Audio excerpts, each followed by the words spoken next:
વિચાર કર. શૌર્ય મારી સામે ચાલ ચાલે ને એ પહેલા જ આપણે એના વિરુદ્ધ ચાલ ચાલી લઈએ, જેથી કરીને શૌર્ય નામનો ચેપ્ટર હંમેશા માટે ક્લોઝ થઈ જાય.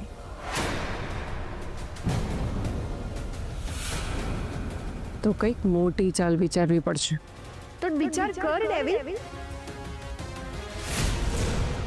શૌર્ય નામનો કાંટો હવે હંમેશા માટે મારા જીવનમાંથી જતો રહેવો જોઈએ.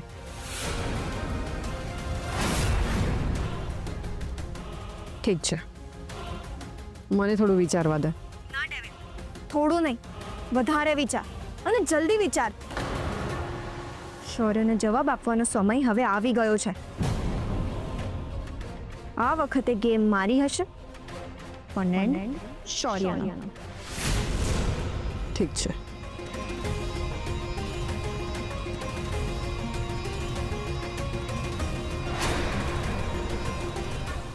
આ લોકો શૌર્ય વિરુદ્ધ કોઈ કાવતરું રચી રહ્યા છે.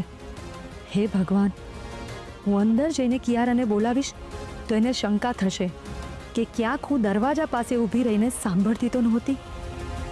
એક કામ કરું છું.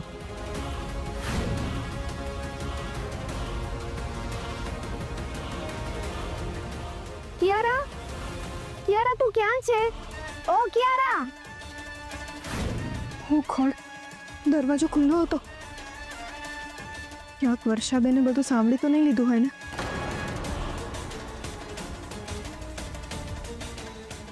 કિયારા, શું કરે છે તું? કિયારા, બધા રાહ જોઈ રહ્યા છે જમવા માટે, જલ્દી કર.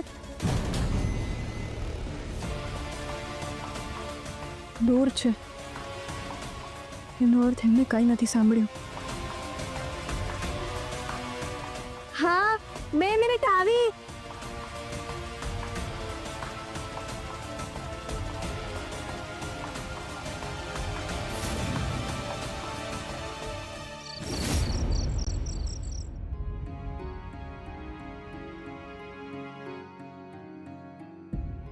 ભાઈ, ભાભી, હવે આપણે જમી લેવું છે? મારે નથી જમવું. અરે પણ કેમ? અરે આટલું બધું જમવાનું બનાવડાવ્યું છે, બધું વેસ્ટ જશે. ચાલો થોડું જમી લો. મને ભૂખ નથી મિતા. અરે પણ કેમ? મિતા, જે લોકો માટે જમવાનું બનાવ્યું એ લોકો જમ્યા વગર જતા રહ્યા, તો અમારા મોડેથી કોળીઓ. સાચું કહું મિતા, તો હવે ભૂખ નથી.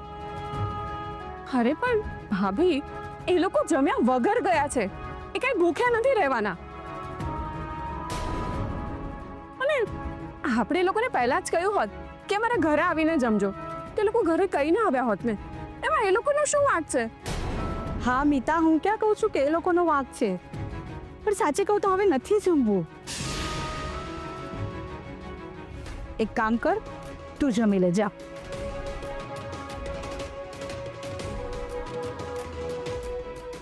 તમારે લોકોને નથી જમવું ને, તો મારે પણ નથી જમવું. આવું કેમ કરે છે મિતા? થોડું ખાઈ લે ને. સાંભળો, તમે સમજાવો મિતાને. મિતા, સાચે જ અમને ભૂખ નથી. તું જઈને જમી લે પ્લીઝ. અરે પણ ભાઈ, તમે લોકો નહીં જમો તો હું કેવી રીતે જમું? અરે તમે લોકો બી ખોટી જીદ ના કરો. ભાઈ, તમારે દવા પણ લેવાની છે. પ્લીઝ પ્લીઝ થોડું જમી લો ને. મિતા, તને હું કહું છું કે મારે નથી જમવું, તને સમજાતું નથી? અરે શું મંડી છે ક્યારની? જમી લો જમી લો જમી લો. અરે એક દીકરી પિયરથી એના મા બાપની ઘરેથી ભૂખી જાય અને એના મા બાપને કેટલી પીડા થાય તને નહીં સમજાય. તને એનો અંદાજો પણ નહીં આવે. અરે તું અમારી ભાવના સમજી જ નહીં શકે. એ અમારી દીકરી છે. દીકરીનું દુઃખ શું હોય એ તને ખબર નહીં પડે.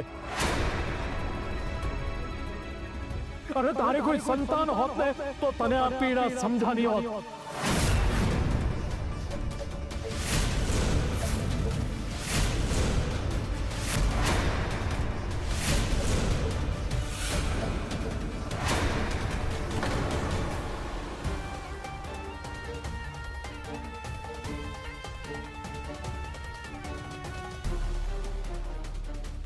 આ તમે શું બોલી ગયા? બિચારી દુઃખી થઈ ગઈ ને. મીતા, મીતા ઊભી રે. મીતા, મીતા, મીતા.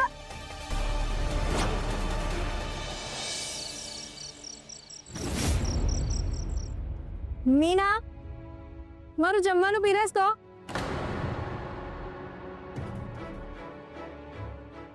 મીના ક્યાં છે? એના સાસુ આવ્યા છે એટલે નહીં આવે એવું કહેવડાવ્યું છે. ઠીક છે, પીરસો.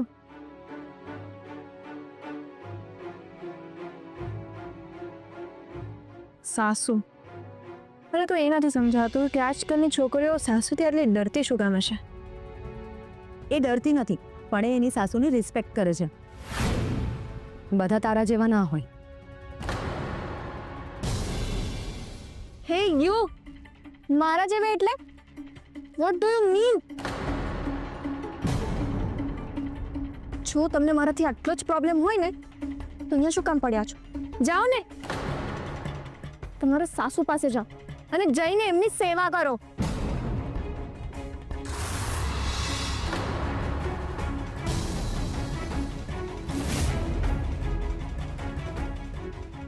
પોતાના પતિ અને સાસુ સસરાને છોડીને મારા ઘરમાં પડી રહી છે અને ઉપરથી મને ડાપણ શીખવાડે છે. એક વાત યાદ રાખજો વર્ષાબેન, આ બધું પપ્પા અને બા ચલાવી લેશે, હું નહીં. જવા દે ને મારી ઢીંગલી, એની વાત પર ક્યાં ધ્યાન આપે છે તું? શાંતિથી જમી લે ચાલ.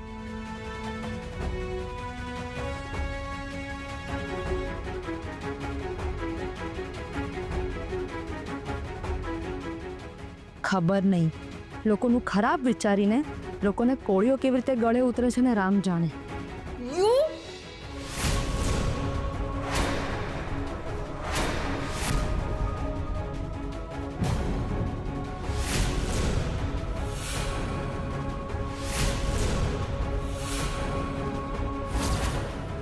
અરે મારે મીઠડી, તું જમવાના ઉપર શા માટે ગુસ્સો ઉતારે છે બેટા? જમી લેને શાંતિથી દીકરા. હમણાં મહેનતથી જ મારું પેટ ભરાઈ ગયું. મારી ઢીંગલી, તારા લીધે મારી ઢીંગલી જમ્યા વગર જતી રહી. તું એની સાથે સીધી રીતે વાત નથી કરી શકતી તો તારું મોઢું બંધ રાખતા શીખ. પપ્પા, મારાથી ખોટું સહન નથી થતું. પપ્પા, તમને ખબર છે હા કિયારા એના પતિ શૌર્ય વિશે શું કહી રહી હતી? અરે તો ફોન કરીને. બસ, હું મારી ઢીંગલી વિરુદ્ધ એક પણ વાત સાંભળી નહીં લઉં, સમજી?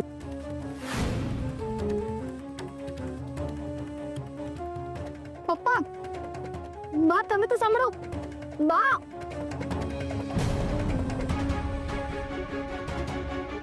હું આ બધું કોને કહું એ મને સમજાતું નથી. આ કિયારા શૌર્ય સાથે કઈ ઊંધું ચત્તું ના કરી બેસે. રાધા, પપ્પાજી આપણા બધા માટે કેટલું બધું વિચારે છે અને આપણે દર વખતે એમને ના પાડી દઈએ છીએ. એમને કેટલું ખોટું લાગતું હશે નહીં? હા મિસ્ટર, એમને ખોટું તો લાગતું હશે, પણ પપ્પાને આપણા માટે ગર્વની લાગણી પણ થતી હશે, એ હું જાણું છું. એમની પરિસ્થિતિમાં જ્યારે હું પોતાની જાતને મૂકીને જોઉં છું ને ત્યારે હું દર વખતે વિચારું છું કે જો એવી સિચ્યુએશનમાં હું હોત તો એ સિચ્યુએશન હું કેવી રીતે હેન્ડલ કરત. સાચું કહું ક્રિશ, મારાથી પણ સાસુમાની આવી હાલત નથી જોવાતી. એ બિચારા કંઈ કહી પણ નથી શકતા અને એમને દુઃખ પણ સૌથી વધારે થાય છે. સ્વાભાવિક છે રાધા, દરેક સ્ત્રી પોતાના મનમાં દુઃખ લઈને જીવતી જ હોય છે. મને ખબર છે મારી મમ્મી આપણા બધા માટે કેટલું બધું વિચારે છે. એવી જ રીતે તારા મમ્મી પપ્પા પણ તારા વિશે વિચારતા જ હશે ને? મિસ્ટ્રી, તને શું લાગે છે આપણે હર્ષભાઈ અને શૌર્યભાઈના નોકરી વિશેની વાત કરીશું ત્યારે એ બંનેના જવાબ શું હશે? હવે એ તો એ જ કહી શકશે. ક્રિશ, તારી ઓફિસ કેવી ચાલે છે? સરસ મોટા ભાઈ. હર્ષભાઈ, તમે આજે ઇન્ટરવ્યૂ આપવા માટે ગયા હતા ને, શું થયું એનું? ઇન્ટરવ્યૂ તો સારો ગયો છે, જોઈએ હવે શું થાય છે. એક વીકમાં ખબર પડી જશે. અચ્છા, નીલા મને કહેતી હતી તારે મારી સાથે કોઈ વાત કરવી હતી.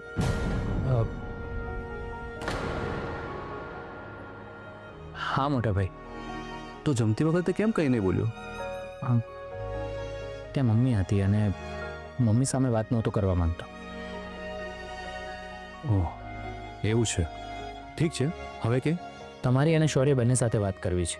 પણ જુઓ ને, આ શૌર્ય ક્યાં રહી ગયો? જ્યારે પણ કામ હોય ને દેખાતો જ નથી. આખો દિવસ અહીંયાથી ત્યાં ફર્યા કરે છે. શું કરે છે, ક્યાં?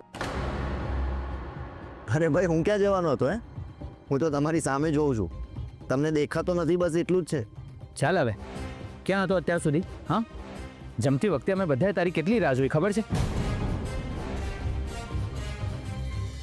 અમે બધાએ તને કેટલા ફોન લગાડ્યા, તારો ફોન બિઝી આવતો હતો. ક્યાં હતો તું અત્યાર સુધી? ભાઈ, મારે એક થોડું કામ હતું. હા, મને રાધા ભાભીનો ફોન આવ્યો હતો. તમે મારી સાથે કંઈક વાત કરવા માંગો છો? હા, તમારી બંને સાથે વાત કરવી છે. એ પહેલાં તું ફ્રેશ થઈ જા ને જમી લે, આપણે પછી વાત કરીએ. અરે ભાઈ, હું તો મારા ફ્રેન્ડના ઘરે મસ્ત જમીને આવ્યો છું. બોલો ને, શું વાત હતી? ઠીક છે. રાધાના પપ્પાનો ફોન આવ્યો હતો અને એમણે અમને બંનેને એમના ઘરે બોલાવ્યા હતા. અરે વાહ, હા તો સારી વાત છે. એ કહેતા હતા કે હર્ષભાઈ અને શૌર્ય અમારી કંપનીમાં કામ કરે તો શું વાંધો છે.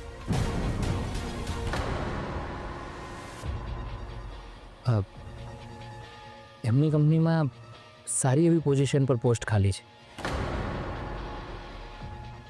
એમની વાત તો બરાબર છે, પણ આપણે બધાએ ભેગા મળીને નક્કી કર્યું હતું ને કે કોઈની મદદ નહીં લઈએ.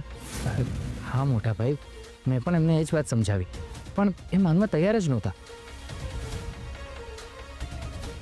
એમની લાગણી આપણે સમજી શકીએ છીએ ભાઈ, આપણને કામની જરૂર પણ છે.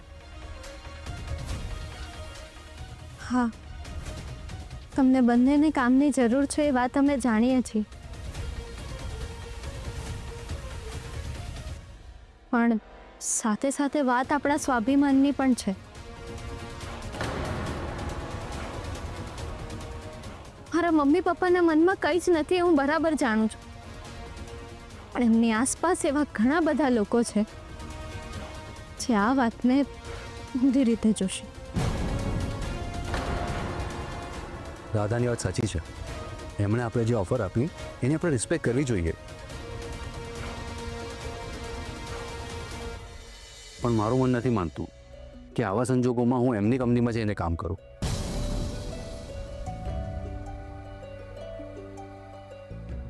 મોટાભાઈની વાત તો સાચી છે, મને પણ આ યોગ્ય નથી લાગતું ભાભી.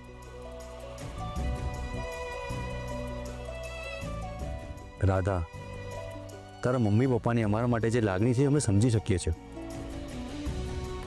પણ અમને માફ કરશે.